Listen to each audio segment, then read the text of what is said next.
Welcome to Buckets, brought to you by FanDuel Sportsbook. My name is Matt Moore. I'm the senior NBA writer for the Action Network, and this is the Damian Lillard episode. We don't do a whole lot of the narrative takes here on the show, and don't worry, won't be doing a lot of that today. But what we do is we do cover the entire NBA, and there's really no way to address long-term futures in the association from a big picture accounting for everything unless we talk about the Damian Lillard situation. And to help me do that today, I've got two guests. First up, it's Brian Fonseca. You can catch him at the Action Network. You can catch him at a whole number of places where Brian is you can find his work. You can find him at Latino Rebels. You can find him at the New York Post on the sports page. And guess what? He's a contributor to 5 on the Floor out of the 5 Reasons Network down in Miami. This is very important, I think, to note here, Brian, is that I want to give you the opportunity to clarify this because you get tagged with Heat and label. And I want you to be able to clarify your relationship with the Miami Heat. Did you watch wrestling as a child? I did. Do you remember when Sergeant Slaughter was an Iraqi sympathizer, even though he was like a United States Marine? Wow, not of all of the references that you could have pulled out there, that was not the one that I was expecting. But yes, I do remember the sergeant's very villainous turn. So, Miami Heat sympathizer, only because I can sort of see from New York, because I'm born and raised in New York. And if you're born in 1994, difficult to be a Knicks fan growing up, or a Net fan for that matter. But with the Heat, it's just like, I respect what they do as an organization. And this is not something that I grew up sort of waving their, flag or whatever. I didn't care for them until maybe Jimmy got there. And that sort of is like, Jimmy's one of my favorite players. They are smart about how they operate, which we're going to get into. And they're a fun team to follow. Helps that they're always competitive. So, talking about them, there could be a lot worse teams to talk about in the NBA. So I would say Miami Heat sympathizer, because being I know who the real fans are. You've gone back and forth with a lot of them over the last several weeks. Yeah. And I don't have that much in me to be like, oh, whatever. As you can see here, we're not going to tear each other's heads off, even though I'm sure Heat fans would want that. Yeah, no, I mean, look, pretty much anybody that's going to have it's always going to be different when you are even on a Zoom call face to face than it is when you're online. We've debated about this in person also. This very subject. So I want to have Brian on because I he's a Heat sympathizer, so he's got some really good insights into the organization, how they operate, what they value, all these types of things. And yet, I could actually have a rational conversation with him and he's not, outright waving pom-poms. So that's, an exception for most people that are associated with Miami. It's been really funny I just go ahead and I'm going to take some shots throughout this entire podcast. I'm going to go ahead and say this. That's been really funny to hear. The funniest thing that I've heard out of Miami is the Boston media mafia. And I'm like, look, guys, there are 5 guys. I'm not going to say who, who they are. There's about 5 reporters that you can be like, yes, those reporters have pretty clear ties to the Boston Celtics organization. You can routinely find them on Celtics pre or post game television appearances through the local RSN, or that they are long-standing, very open, actively do never deny it Celtics fans in the case of one Bill Simmons. But Miami also has a massive, massive media influence, both through Pat Riley's connections. Andy Ellsberg is one of the most highly respected.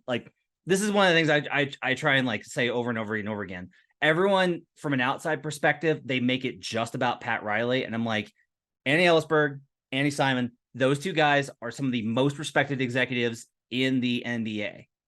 Simon will be a president of basketball operations in the next 10 years. And that's a long timeline. I think it'll be shorter than that. So they have all the Heat culture thing is real. That the way the Heat culture gets talked about and the reality of Heat culture are very different, but that doesn't mean that Heat culture is not a thing, because it absolutely is. Their organizational structure is airtight, extremely professional, and extremely effective and successful. to catch anybody that if you've been focusing on football over the last couple of weeks or betting on baseball and you just want to catch up, here's the latest on Damian Lillard. Nothing. There's absolutely nothing. Miami sources are reporting effectively that Miami media outlets, let me be clear on that. Miami media outlets are reporting that there's been actually like no real offer, that the Blazers won't come to the table. Simultaneously, there's been a lot of conversation about the Heat trying to find 3rd and 4 team deals to help provide additional assets to bolster their, depending on your perspective, either very reasonable or, if you're more of my mindset, complete dog shit offer for Damian Lillard in the trade market. That would involve Tyler Hero going to one of a number of teams that we'll kind of talk about the impact of there. Adrian Wojnarowski on Monday reported that the next major deadline is going to be obviously training camp.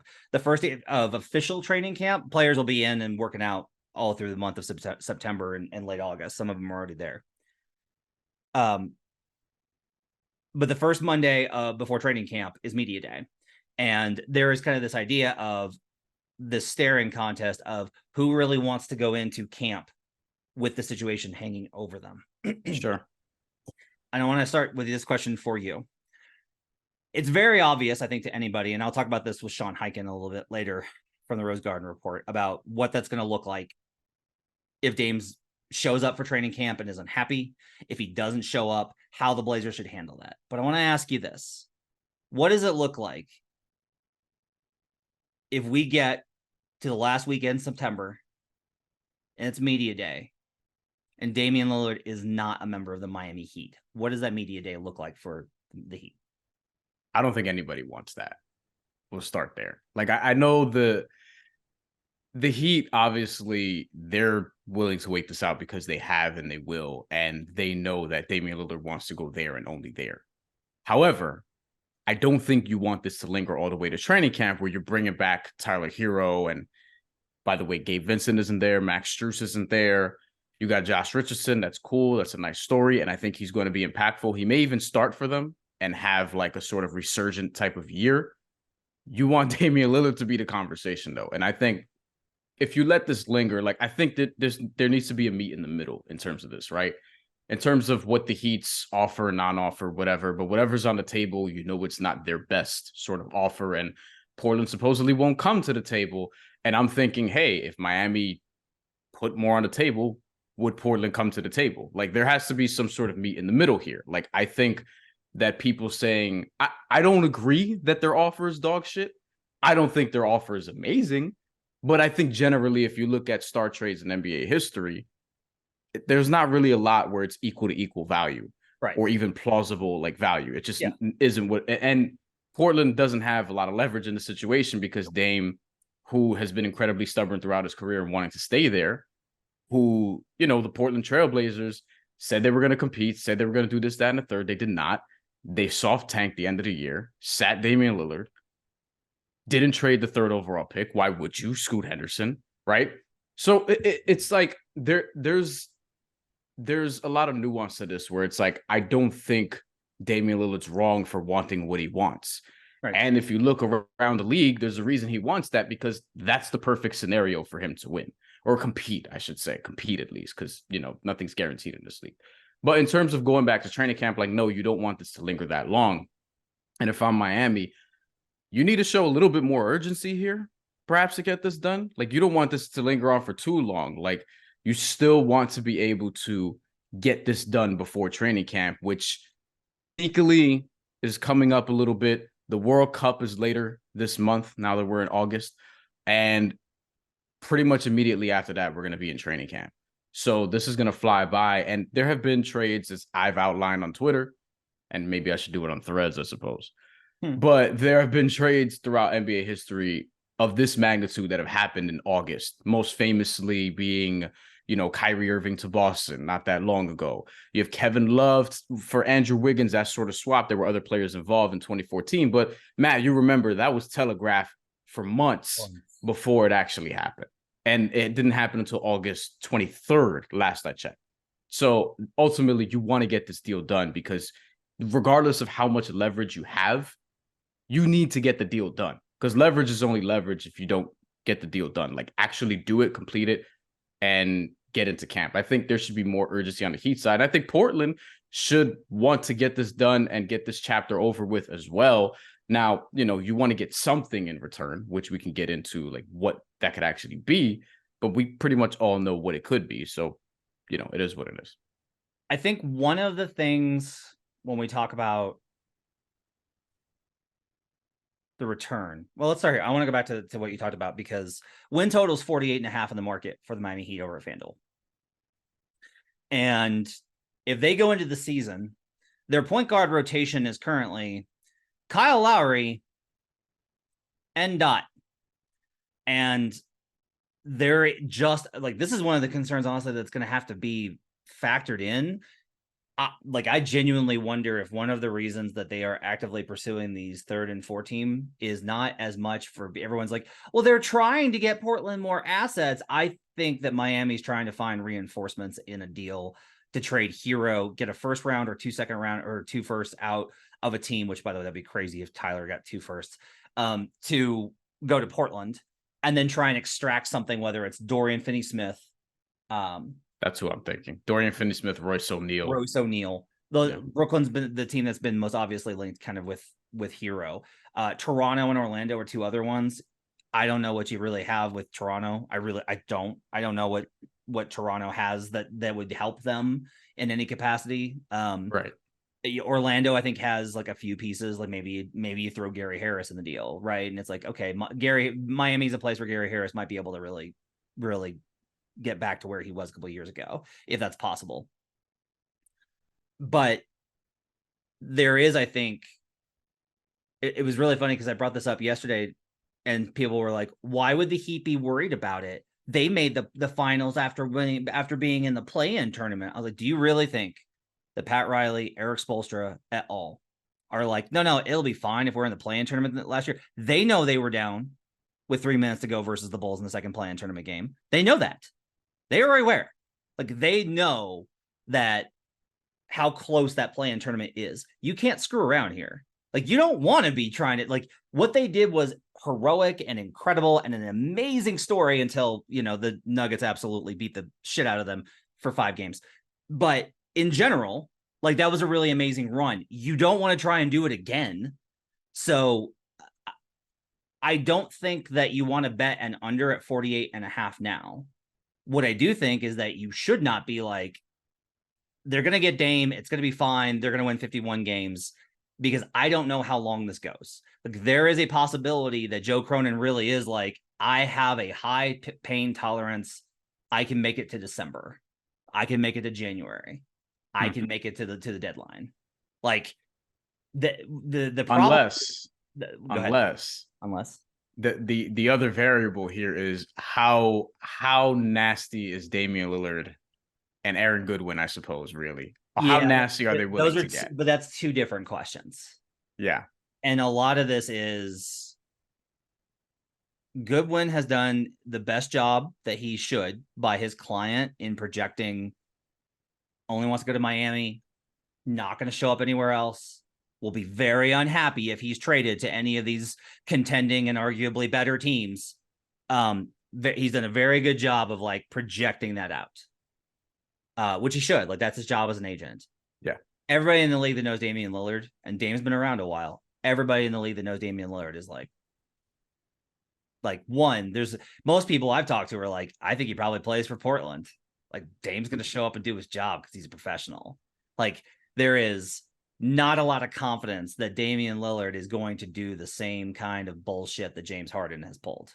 There's just not a lot of confidence. who's not getting shit for any of it, by the way, right? Publicly, which doesn't make a lot of sense to me. I try to explain this. Maybe not any, but like, I understand James Harden is not the player that Damian Lillard currently is. Yeah. But he is trying to call a shot, being like, oh, I want to go to the Clippers. And everyone's just focusing on the Damian Lillard piece. James has never acted otherwise. James has never been like, I'm loyal.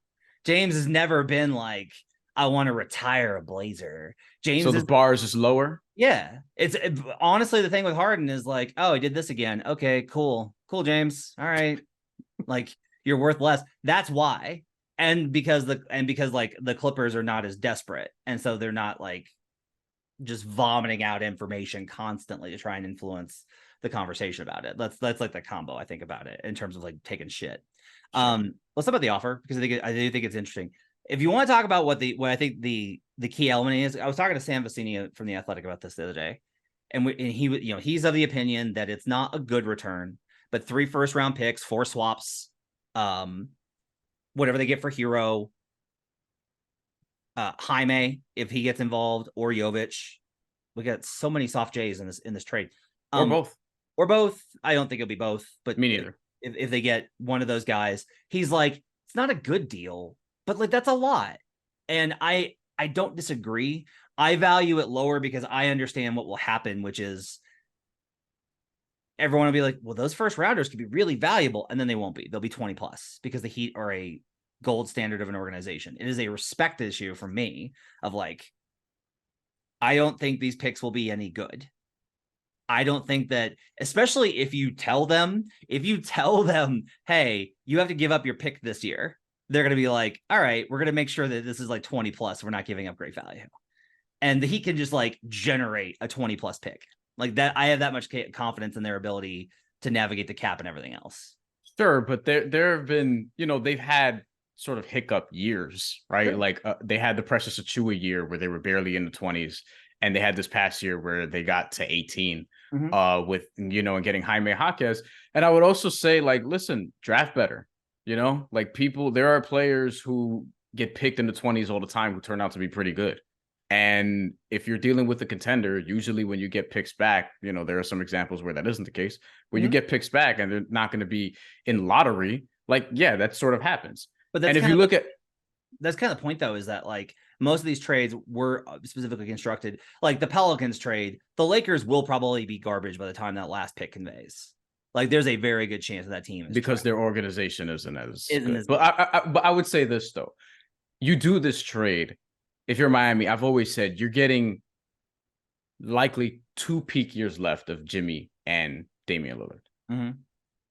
And I think that has to be factored in here where you're talking about Damian Lillard's contract, because I do think this is a part of it where he's 6'2", 6'3", roughly.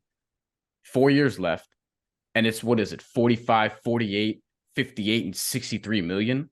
Those last 2 years are going to be crazy, which is another reason why there aren't a lot of teams that I think would actually try to, come around Miami and do this trade, because contractually later on at 36, 37, 35, it's just going to be a lot of money. Yeah. And you're talking about like a smaller guard. They usually decline around this time of their career, injuries.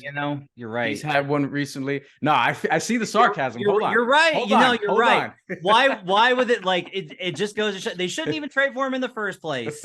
Don't even worry about it. The Blazers love to keep him anyway. It's Damian Lillard. What are we doing? That's not what I'm saying, but I'm saying like you're not going to get 7 first-round picks for that guy.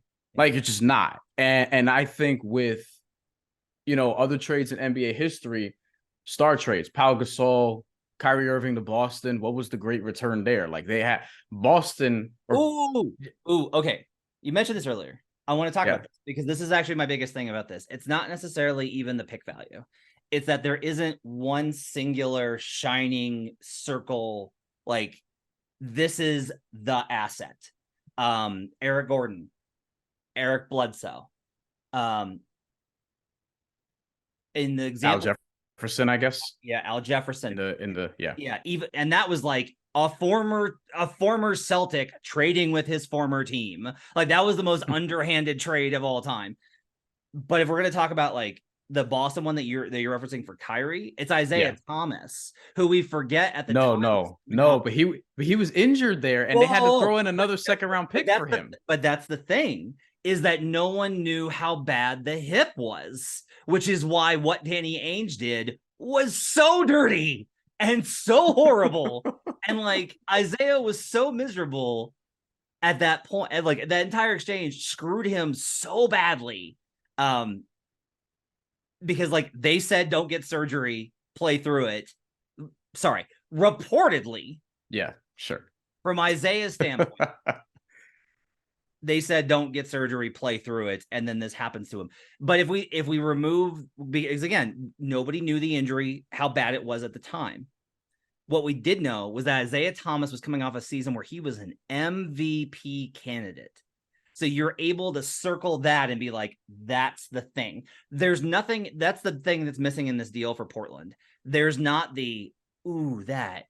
And Miami fans are like, Jovic. And everyone's like, because like Jovic might wind up like he could be a Hall of Famer, entirely possible. Like I thought the Marc Gasol trade was like a joke when it happened in the Pau Gasol trade, and Mark's like gonna have his jersey retired by Memphis, right? Yeah. It's entirely possible that Jovic is like a legend. Okay. The reasonable outcome for a player drafted at his spot, the ceiling for both him and Jaquez, the ceiling, like the reasonable ceiling. Like not like absolute outcome, like that, not the end of the tail, but like, oh, you hit in like the large part of the tail, okay, is good starter. That's what you're getting here. Good starter as the center. Well, we think that, but I mean, there have been surprises how many times in NBA history, for right? sure. I think they're both. So I went into the 2022 draft. Nikola Jovic is going to be one of the 10 best players in this draft when all is said and done. And then he goes to Miami, and I'm like, oh, I actually feel better about that now. And last year was kind of a redshirt year. He's still a teenager. At the time of his rookie contract ending, he's going to be 23 years old, which is one of the appeals.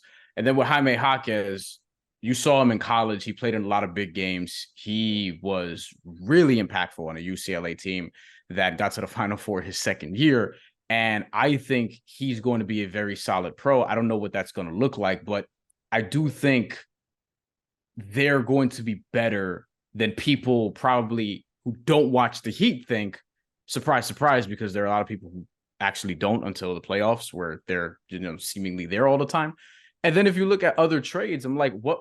So in the initial Jimmy Butler trade to Philly, not the one to Minnesota, because the one in Minnesota, there was actually some pretty good return there. That was like Markkanen and Zach LaVine, Chris Dunn. Chris Dunn at the time was like off his rookie year.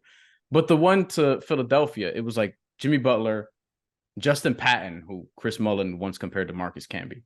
Robert Covington was, I guess, the piece, because other than that, it was Butler, Patton for Robert Covington, Dario Saric, Jared Bayless, and a second-round pick. Mm-hmm. I think that was the full deal. The Butler to Miami thing, that was a heist. They got rid of Josh Richardson, Hassan Whiteside at first. They got back Myers Leonard too, so they got back somebody else. Yep. Like there have been trades where there hasn't really been a piece going back that was like, ooh, like this is definitely what you would do. Like I think the Chris Paul trade from Oklahoma City to Phoenix, where it was, okay, Ricky Rubio, Ty Jerome, Jalen LeCue, Kelly Oubre, a top 20 protected first, who I think became Peyton Watson. You know what I mean? Like if you're looking at all these other trades, I just don't think you're going to get equivalent return. And I think that if you're getting 3 first-round picks, a bunch of swaps, maybe you get a 4th if Tyler Hero like goes to that 3rd team and that team ends up sending another one to Portland, whatever, then they get a 4th. Like I think that's legitimately for a guy who, again, is making that kind of money, great as he is, and that as an organization, you need to go young and rebuild. I think that's fair. Fair, I think, is honestly irrelevant, because it's more about like, that's true. It's more about just like what and this is the strongest Miami argument, which is like, this is what the market demands right now. Like no one's gonna beat their offer. Yeah, I don't know about that, but like who's the team if they're gonna beat their offer? This is why I don't like this line of thinking. Okay. Because this is the very popular Miami talking point. But it's not wrong, I would say. I would disagree. Here's the problem. We always consider these deals from a logical standpoint of a collective consensus versus an individual standpoint. And especially when you involve the very big factor of GMs who are like, I want to keep my job. I'm making 7 figures. I don't want to go back to making 6. I don't want to do that. I want to keep this job. My wife loves this city. She's like, she loves hanging out with her friends in this. Like, those are the type of factors that influence these type of deals, where then let's go beyond the POBO. Let's go to the ownership. And the ownership is like, I'm tired of being second rate. This is a really exciting opportunity for us. Screw it. Let's do it. Like, I can't tell you because I don't have the internal thought processes of all 29 other teams. Like, I don't have that. No one has that. Not even Woj and Shams and Chris Haynes have that. Like, what I can say is that things may not be something that they want to consider in August, but after you get into a month of the season and all of a sudden you're not nearly as good as you thought you were, or you're better than you thought you were, and you're like, we could really do something. Now, all of a sudden, teams might be like, you know what? We should call Portland and ask and see.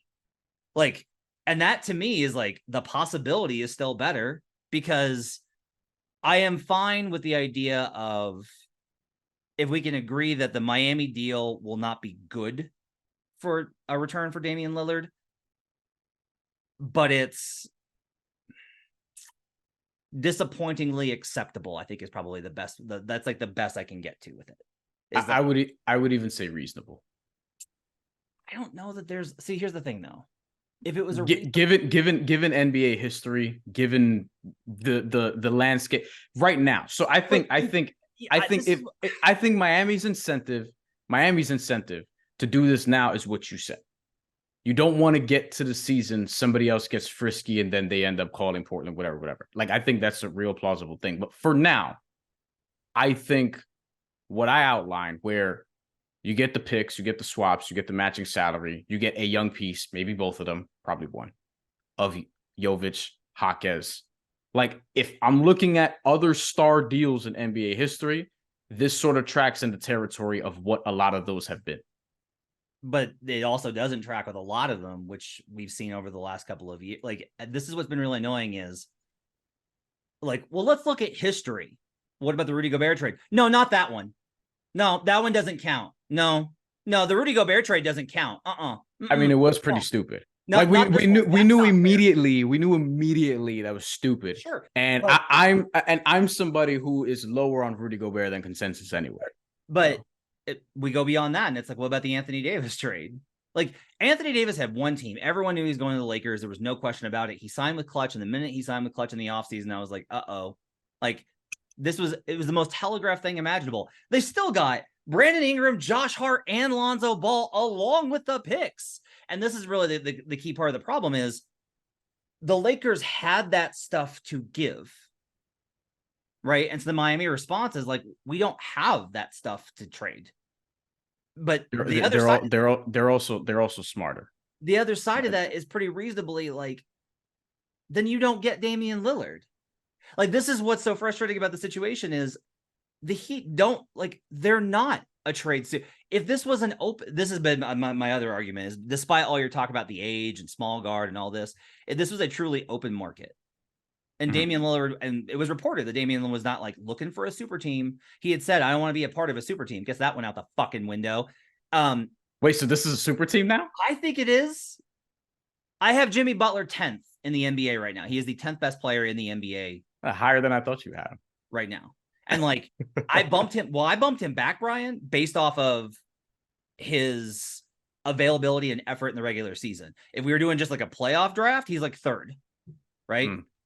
Dame was fourth in EPM or third in EPM last season. Jimmy was fourth. These are two top 5 guys in EPM last season, along with the player that I consider to be the best defender in the NBA in Bam Adebayo. That's a super team. But I think a lot of people, you see, this is the issue coming out of people I talk to in Miami.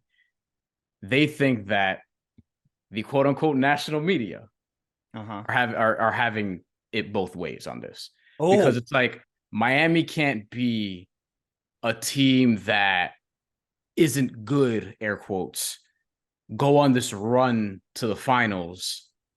And, you know, it was fluky, as some would say, right?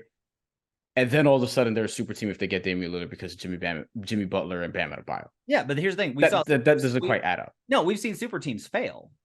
Like, we've seen super teams fail miserably. In the city I'm in, the Brooklyn Nets have failed spectacularly with super teams. If we're going to be honest, the odds are that this one fails too, because Jimmy and Dame have too many miles on them. They've played too much. But this is why I think you do the trade and you get a 2-year window, which is also why I think in an open market, I don't think it would be as competitive as people would think. I'll say this and we got to wrap up, but one of the things I would say is I said this run specifically was fluky. The problem is that people tend to think of teams year over year as being the same, and every season you're different. Every season is a microcosm, even with the same personnel. Like the Denver Nuggets are going to return the starting 5 that won the title this year. They will not be the same squad this year than they were last year. They might be better. They might be worse. They might be the same, but have better defense and worse offense. Like how many wins is Bruce Brown worth? Yeah, like these are all questions, right? But like the difference here is that I thought them like the Miami Heat in 2022 were legit. I bet them versus the Sixers. I hammered them. I made more money on that series than any other series I've ever bet. And then I bet them again plus 2.5 on the money line or plus 1.5 on the spread versus the Celtics because I was like, the market does not respect Miami enough. That was me this year. But this team this year sucks. Like this year, this team until the Bucks series, right? Until and then it took off, and then nothing happened. No player got hurt on a bullshit charge, and then they took off. And so like that's I've told you this also. They play the Milwaukee Bucks better when Giannis is there for whatever reason because it makes the Bucks offense a little bit more predictable, and they struggle with Middleton a ton. The end result of this, we can debate like the shoulds and the haves and all this. Sure. The real reason I think to pay attention for bettors is that I do think if Miami had a better offer, if they had that signature piece, this deal would be done. Like this would be done. And you can try and convince Portland of like, it's fair. You should take it. But Portland doesn't agree. Like counterpoint. Tyler Hero would for some teams be the signature piece. The reason why he isn't here is because you already have Scoot Henderson. You're making a face. Shaedon Sharpe and Anthony. And look, I'm not somebody who's super high on Tyler Hero relative to like people who watch the Heat, whatever, because that dude gets hurt. Then you go on a run. It's kind of like, but I could see him making, because we didn't get to the hero piece of this at all, and you wanted to. I could see him being impactful in Brooklyn in particular. The problem is he's sort of the piece for Miami in this trade, but it doesn't make sense with Portland, which is why you have to find a third team with them. Because if you're going to pick Simons versus Hero, that's sort of irrelevant because one team already has Simons, who's a little bit cheaper, who's probably going to be a reasonable facsimile anyway. And you have Shaedon Sharpe, who is still on his rookie contract. You have Scoot Henderson, who obviously is going to get the keys to the franchise once a Damian Lillard trade ends. But I think with Tyler Hero, he historically would be the piece because he's 23. He's scored 20 a game multiple times, won 6th man of the year. Like, he is somebody who can score in this league. I would say that he's a good player, and there's always going to be a but with him. But I still think that's the equivalent of when you look at other trades, like he would normally be the piece. It's just the team already has that covered in their backcourt with somebody in Anthony Simons who's similar in terms of their scoring profile, their contracts even. I think that's why you find a third team. This has been a weird talking point. If you're in Portland's situation, every executive in the league knows you don't say no to a deal if you value Hero the way that Miami fans talk about Hero because you have Simons. You take them both and you figure it out. That's what you do. Even with Scoot and Shaedon Sharpe, though? Yes. You still do it because you just need the assets. All that matters, like, even if it's like you're going to take on Tyler, you're going to choose between them, and then you're going to trade, and you're either going to flip him around or you're going to trade Simons. Like, you do that. And the key here is just that, like, and I'll also say this. It's been very funny. This is not the first time that the Heat have tried to move Tyler Hero over the last 3 seasons. The dude has been on the table for years. It's like, if I'm Tyler Hero, I'm looking at Jaylen Brown and being like, what the fuck are you mad about? Because like, at least you got paid, right? At least you're like part of the core identity. At least you're starting all the time. At least like people aren't suggesting that they're better without you, you know? And so, but I want to ask you this. If Hero goes to Brooklyn and they give up one of DFS or O'Neal in the deal, or both, do you upgrade Brooklyn? How much do you upgrade Brooklyn? I think you upgrade the starting five. Okay. Do you upgrade the team? You're losing 2 defenders, but both of those guys shot under 40% from the field last year. Both of them are also 30 plus. Yep. They're on the other side at this point. And Dorian Finney-Smith is on a contract that, if he's going to play like that again, it's going to be a little bit wonky going forward. Now, it's not a long-term deal. It's like a couple years left after this one. And Royce O'Neal's an expiring contract. So it's like, if you're going to have somebody, would you not rather have Tyler Hero than both of them? I think it's a preferential question. Like, I'm somebody who loves defense, but also like shoot 40%. Dorian Finney-Smith is somebody like, I did not. The Dallas Kyrie trade, I thought they gave up much more than I thought anyone was going to give up in the Kyrie deal. Dorian Finney-Smith was obviously one of the centerpieces in that trade, and he didn't play that well. Spencer Dinwiddie is somebody also where it's like, maybe that's more reasonable. What if it's Hero for Dinwiddie and Royce O'Neal? Right. Maybe that makes a little bit more sense as opposed to Dorian Finney-Smith. Yeah. Because if you're Miami, you could look at that and be like, can Dinwiddie give you 70% of what Hero did, or something along those lines? He'll piss you off along the way, maybe, because some of the shots he'll take, but Tyler Hero would make, whatever. But I'm just saying, like, this is kind of what you would be looking at regardless. And I think with Tyler Hero, here's my ultimate thing with him, so people know. And this is not a knock, but Jimmy's a guy, Bam's a guy. Tyler Hero's always felt like a guy that gets you the guy. He's never felt like he was going to be one of those guys. And he's in the position where he kind of has to be that guy. And this is why they want to get Damian Lillard.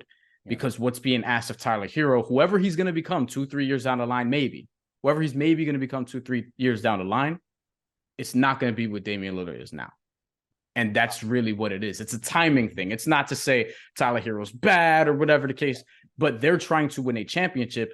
And for somebody to fill that role of top flight scorer with Jimmy and Bam, they need somebody who's going to be better. This was the whole Bradley Beal thing. This is why I said trading for Bradley Beal will make sense. And obviously they didn't do that for a good reason, because somebody better they felt like was going to shake loose and then became available. And that was Damian Lillard. Yeah. 2 other teams I'll talk real quickly about. The Toronto Raptors. They've got 17, 18 million they can throw together in expiring contracts to be able to facilitate the deal, as well as like whatever else they need to probably find. GTJ. To get Dame or be the third team? Oh, it'd be the third team.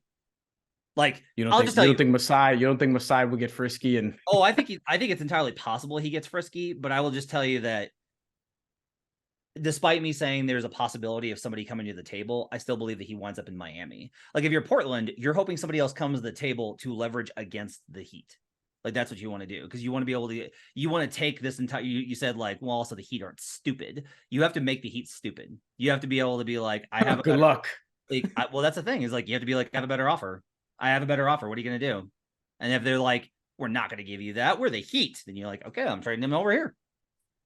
And that's the decision that they get to make. And you can go into camp with Jimmy Butler being, as we all know, a very patient and understanding dude with a roster that's been depleted, having to play 2 rookies. Should go well.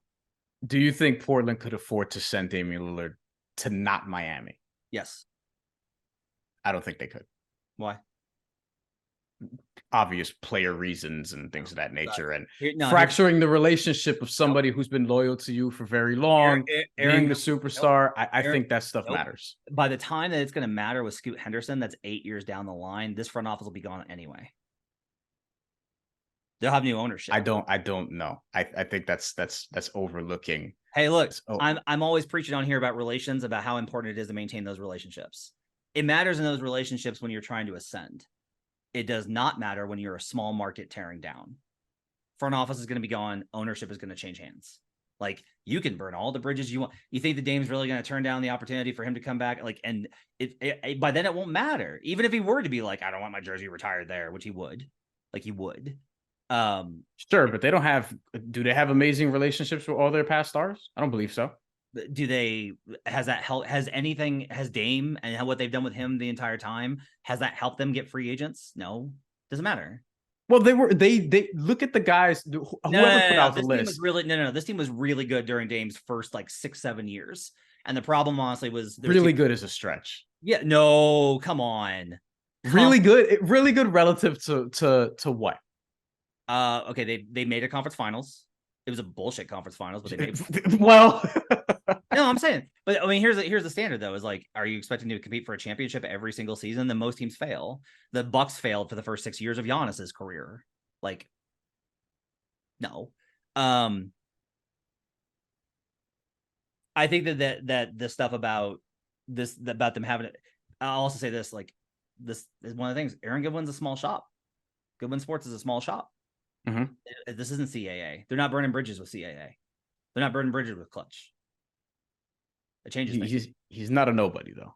No, he's definitely not. No. You know, like I think he's well respected, and he's also like he's done a fantastic job in this situation. But I'll just say that like I think that this is such an important deal.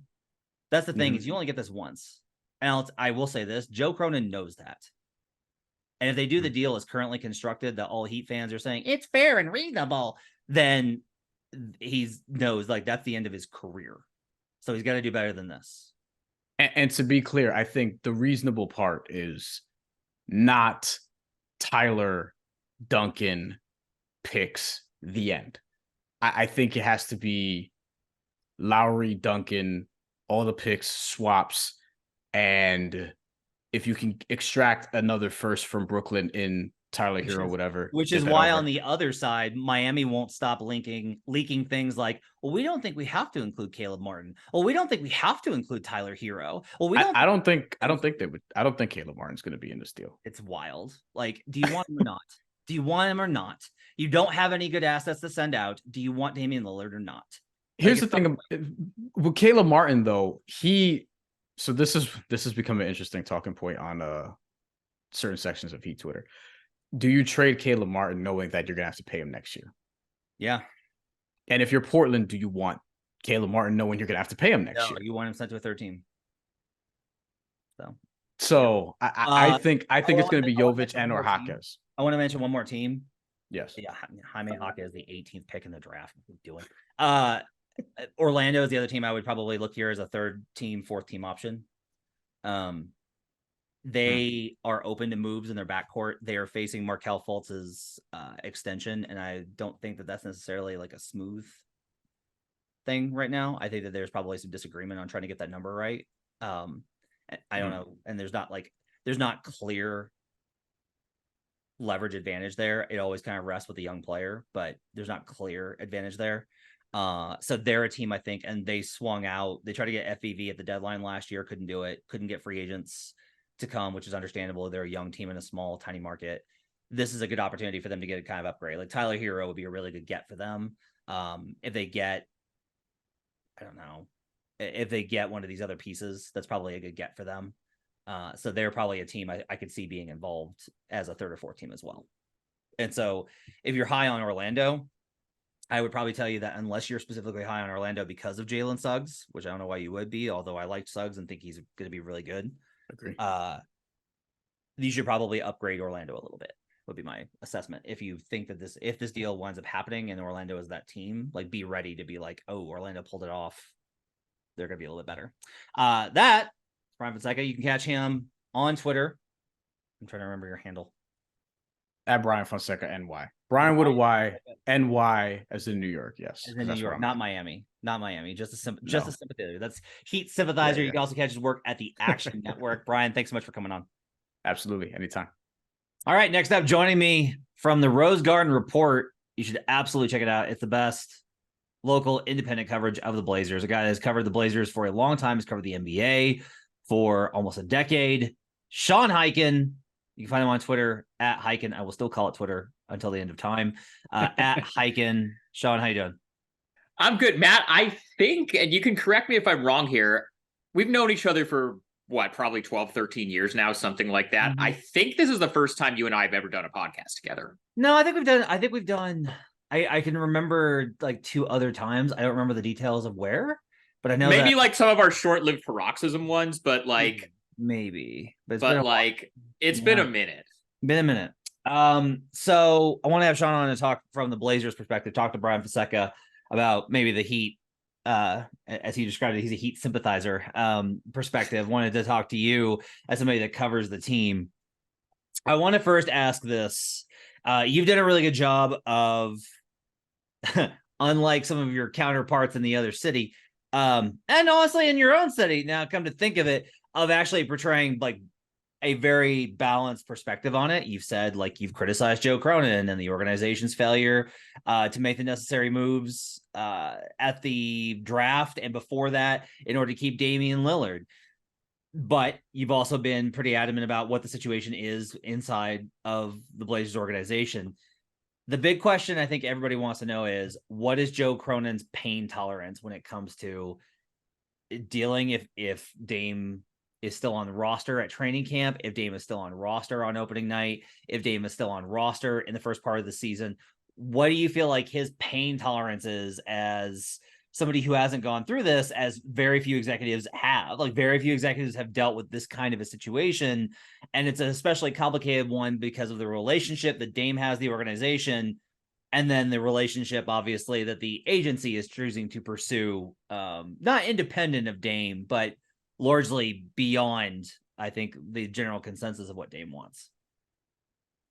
Yeah, so I think the thing to keep in mind here is that, and I understand why people have kind of been bringing up, like, oh, is this going to be like a James Harden situation or a Ben Simmons situation where the guy wants out and they're going to bring it into camp and it's going to be uncomfortable? The thing I just have to keep telling people is that despite, and I thought this even before the memo, because the league sends out this memo basically reprimanding Dame and Aaron Goodwin, really Aaron Goodwin, because I mean, the thing also is Dame has said nothing during this whole thing. We have not heard from him at all. He was not at Summer League like he usually is. He hasn't done any interviews.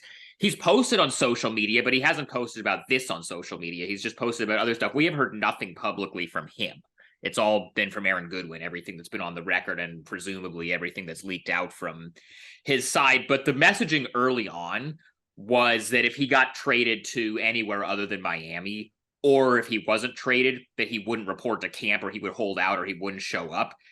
Obviously, in the league's memo that they sent out the other day, there was the statement that Dame and Goodwin both told the league that he would honor his contract. But even before that happened, I think people took that threat about as seriously as they took LeBron saying he was going to retire after the Nuggets series. Everybody was just like, yeah, okay, because that just is not who Dame is. He's not he's not James Harden. He's not Ben Simmons. He doesn't like he's more wired like Kevin Durant. He loves to play basketball. I think the bet that, let's say, I mean, I have no idea if he's going to be traded before training camp because there's just nothing happening right now one way or the other. There haven't really been talks with Miami or with any other team. There's no traction on anything. We're still 2 months away from camp. But I think that Joe Cronin is making the bet, and I think it's probably a good bet because I know Dame very well and I've covered him for a long time, that if he's still on the roster in training camp, he's not going to make it into a problem. I think they think it's going to be more like Kevin Durant, where they say, look, we tried to find a deal. We didn't like any of the deals that we got. We'll revisit it at the deadline if you still want this once the season starts, but we're not going to make a bad deal. And I think that Dame is a smart enough guy that he'll understand that.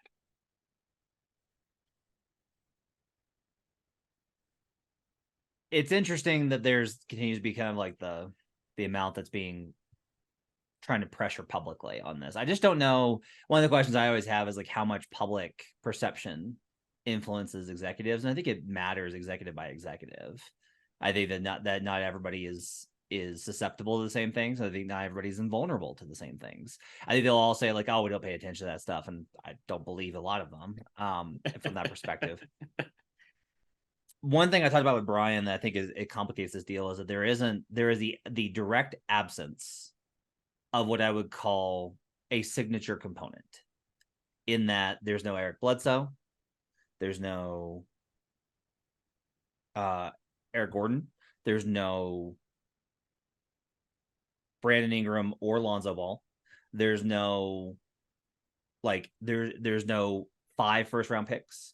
It's this combination platter of some picks that it's funny hearing how many Heat fans are like, those could be really terrible. We might suck in the future. When everybody's like, no, you won't.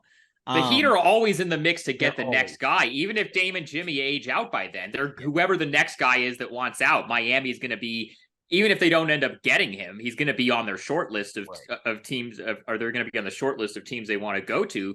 The Heat have, the stat I keep throwing out is the Heat have been in the lottery 6 times since Pat Riley came to the organization in 1995. So, you know, out of all the organizations you want to bet on being bad, they're not the one.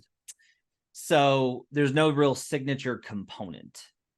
What are I'll ask you this. What are the pieces of the Heat offer, to the extent that there have been discussions, because Heat media has made it very clear that the Blazers have not engaged enough, and the Heat are very, very mad about it. But what are the elements of the trade that you think the Blazers are actually receptive to? I think the picks are stuff that they wouldn't mind having. I think out of the young guys, I mean, I think if you're Portland, you have to just, even if they end up making a deal with Miami, it has to be, it can't be any of this. Well, one of either Jovic or Jaime Jaquez, like, you have to take everything that isn't Jimmy or Bam if you're going to even save face to make this deal. And it's still not a good deal, even if that happens. But I do know they liked Jaime Jaquez when he worked out here. But I also don't think he's really a high upside prospect. I think he's a Heat culture win now guy, and that's why the Heat want to hold on to him. But I think what you said about there not being a signature element is really the key here. And I'll also say this. I think if there was a player of Tyler Hero's, and I've written this before, if there was a player of Tyler Hero's equivalent talent level who was a 6'8" wing, I think it would be a lot easier for this deal to get done. But the problem is they're already paying Anthony Simons what they're paying him. They just drafted Scoot Henderson. They have Shaedon Sharpe, who's the other young guy that they're trying to build around. So you're going to have, the player that's coming back, that's like the main player, be another guard who's a scoring guard and is not a great defender. Like, it just isn't a fit. And, people kind of hand wave that away by saying, oh, you can just reroute Tyler Hero to a third team and get more assets. Miami's been trying like hell to find a third team to give up real stuff for Tyler Hero. And by real stuff, I mean more than like a lottery protected first round pick that isn't going to help Portland. And I mean, there are teams that will take Tyler Hero, but there's not going to be teams that are going to give up the kind of stuff that will make it, as you put it, a signature element that Portland would look at and say, okay, this is enough for Damian Lillard. I think it's surprising to me. I mentioned this with Brian, that I'm surprised that they wouldn't just take Hero if they value him. I don't think they should value him, but I don't think they do. The opinion that if you're like, I think if you're of the opinion, like with where they're at, it's like, well, they already have Anthony Simons. So what? Like, trade one of them. Like, Simons, I mean, let's be real. Like, Simons is not going to be on this team in 4 years. Like, he's just not. Like, Anthony's he's a good player for what he is, for like those types of scoring guards. And Tyler may not either, right? But like, I would think that they valued him that much, they should just go ahead and take him, because like that's like you just need an asset accumulate. Like, all you're trying to do here with a trade demand from your franchise superstar is trying to get total value. Now, I don't think that they should value Hero, because I'm just like, he wasn't a consistent starter for you. You didn't clear room. Like, after the bubble, they weren't like, ooh, got to clear the runway for Tyler Hero. They were like, ooh, let's go get Kyle Lowry. Like, they made other decisions in those capacities, and Tyler was part of a greater tapestry that they put together, but he also wasn't relevant to their title or their finals run this year. So I'm a little surprised that they would actually value him. If they do, I think it's a mistake to get caught into the idea of like, well, we have Anthony Simons. He's not a fit here. Nothing matters about fit. Like, you're trading Damian Lillard. You're starting over with Scoot Henderson and Shaedon Sharpe. Like, I don't know what fit has to do with their situation. Does that make sense? It does make sense, but I think the part that you also are bringing up about maybe they shouldn't value Tyler Hero that highly, I don't think they do, especially on the contract that he's on. You kind of mentioned like if they do the deal with Miami, I've maintained that this is going to happen, just because like you're going to have to show me a star that doesn't get what he wants. outside of Kawhi, for me to believe that it'll happen. Like, and furthermore, you have to show me a team like San Antonio, who San Antonio was literally like, no, we'll take less just to not send you to these guys that have clearly been after you. Like, we're not going to do that. We're not going to give the Clippers the satisfaction. We're just not going to do it. The Lakers actually. Yeah, the Lakers the satisfaction. We're not going to do it. And so I don't know if the Blazers, if Joe Cronin has enough cachet to be that petty. So I tend to believe that Miami will get done. But let me ask you, if I don't think that there's any sort of offer on the table, because that's been the thing that Heat fans have been parroting for days and days and days, is what's the better offer? What's the better offer? And it's like, well, there's not one right now because they've done a lot to destroy the market. What is the hope from Portland from another offer developing?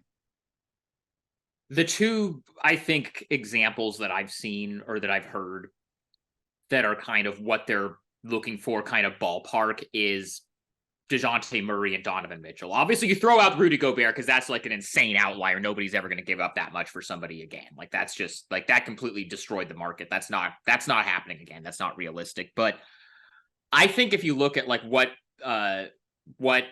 Utah got back for Donovan Mitchell, which, by the way, he only wanted to go to New York, and Cleveland came in with an offer that they liked better than what the Knicks had, and so they went and did it. And Donovan Mitchell talked himself into it because it was a good basketball situation.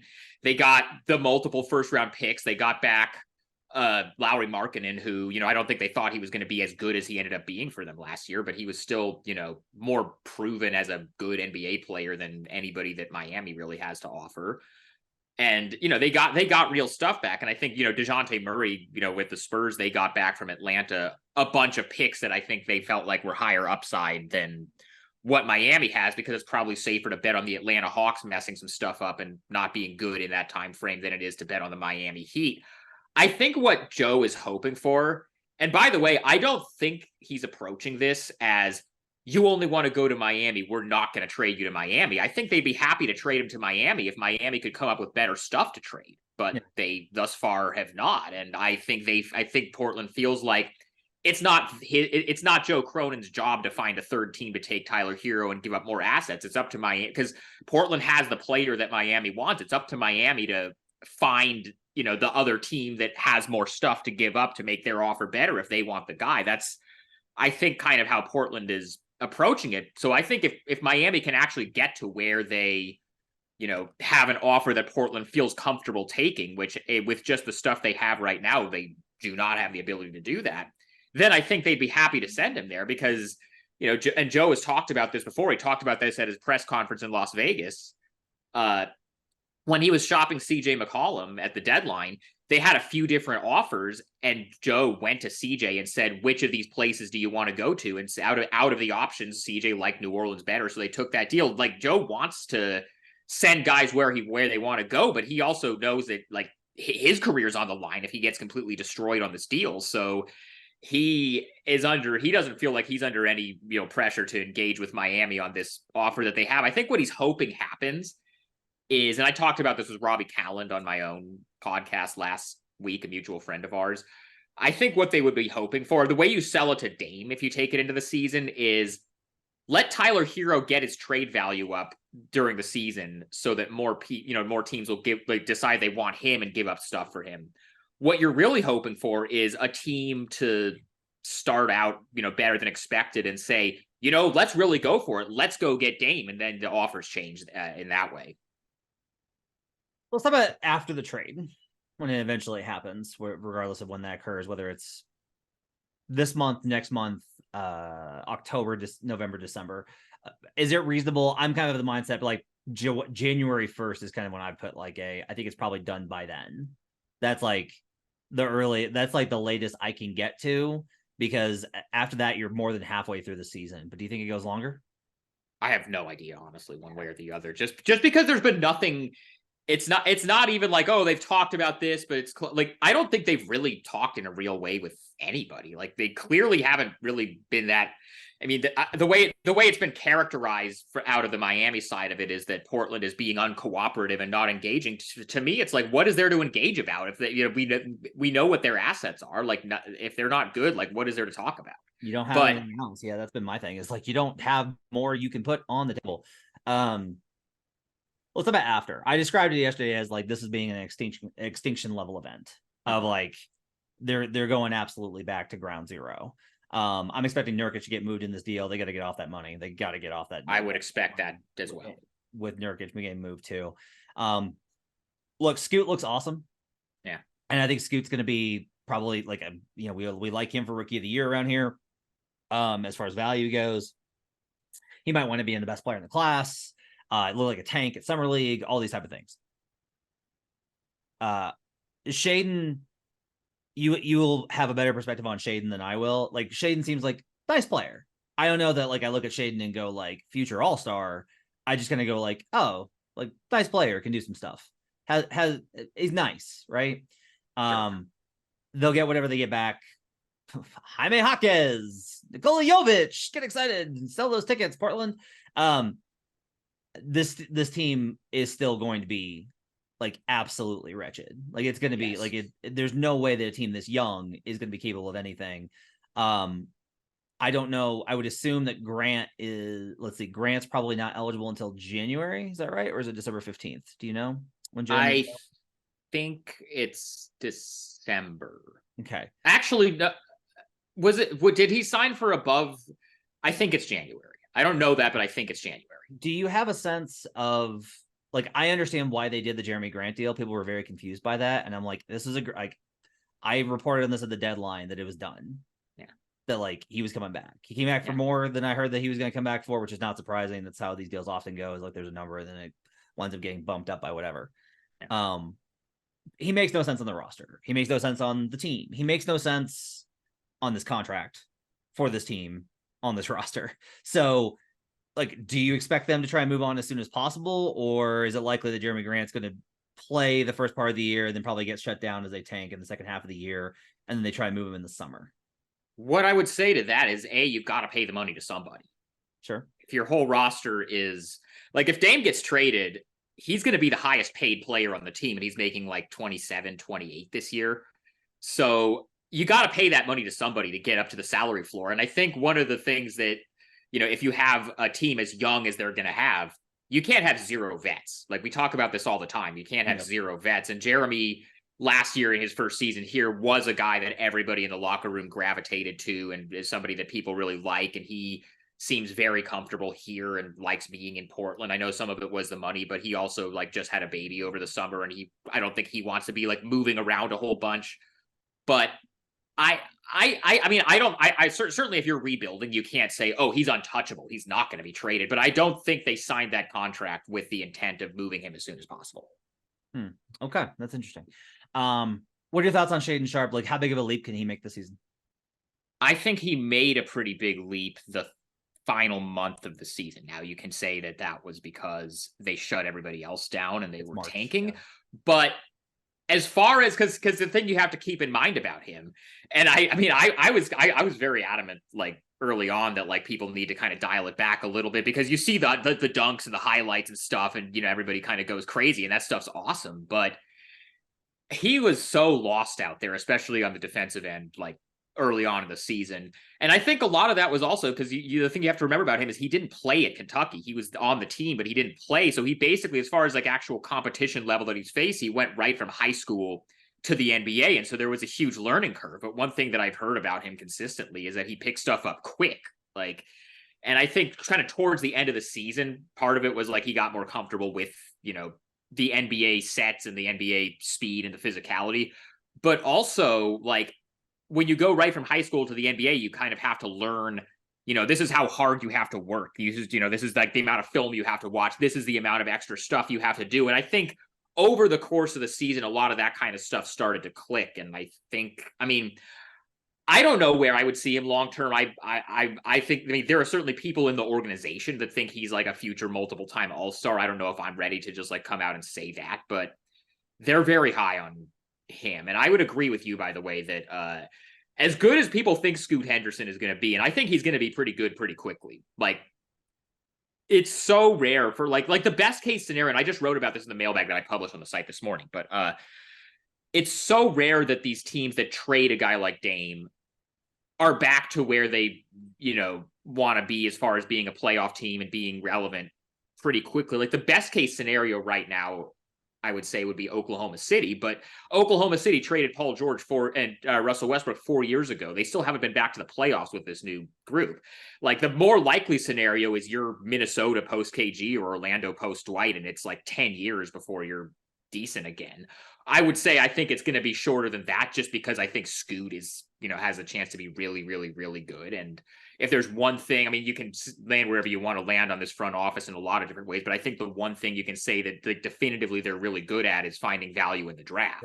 Yeah. So I think there's a chance that like they're going to be really bad this next couple of years at the very least, assuming they trade Dame. But I think in a couple of years, people are going to start, especially like if Scoot is as good as people think he is, and if Shaedon makes the kind of leap people think he is, you're going to start hearing people talk about Portland as, oh, they're the new Oklahoma City, they're the new Utah, they're the new, up and coming, like I guess like Orlando is the other one now that people kind of look at in that way. Like they're going to start to get talked about probably in 2 years as that kind of team where they're not good yet, but like people like, oh, I like a lot of their young guys. They're going to be good. They're like, keep an eye out. Is there any scenario where you see Damian Lillard being on this roster by the end of the year? Yeah. If they don't find a deal they like. I mean, honestly, I mean, I think the thing, and this goes back to what I was saying at the beginning, Dame is not going to make it into a distraction like James Harden would do, or like Ben Simmons. He is a pro. He's going to show up and do his job wherever he is. I could see it being a scenario because remember, I mean, the one that I always go back to, remember, like, I know this is a totally different era of the league, but Kobe was as vocal as anybody about wanting a trade out of LA in 2007. They had a deal with Chicago. He had a no trade clause. He vetoed the trade because Luol Deng was in the trade. So they just didn't trade him. And then he ended up deciding not to want to be traded after all. Like, I don't know how likely that is. I don't think it's a 0% chance. I don't think it's likely, but I don't think it's zero. Yeah, I think the situations are not analogous though with the history of the Lakers and how much better it is to be a Laker than it is to be any other team in the league. Sure. Man, I don't think it's a high chance, but I don't think it's zero. I think it's like 2 or 3. It would be wild.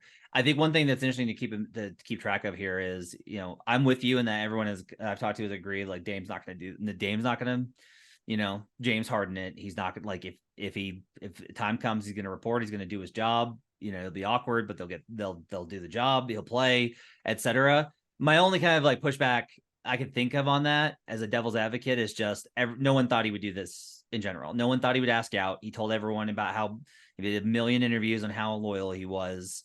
And if he said that he was going to ask out, I wouldn't have expected him to do one team only. Oh, by the way, the Eastern Conference champion. Oh, by the way, the Eastern Conference champion who has nothing to offer. So like some of this is a little bit beyond what was expected of Dame anyway. Would you agree?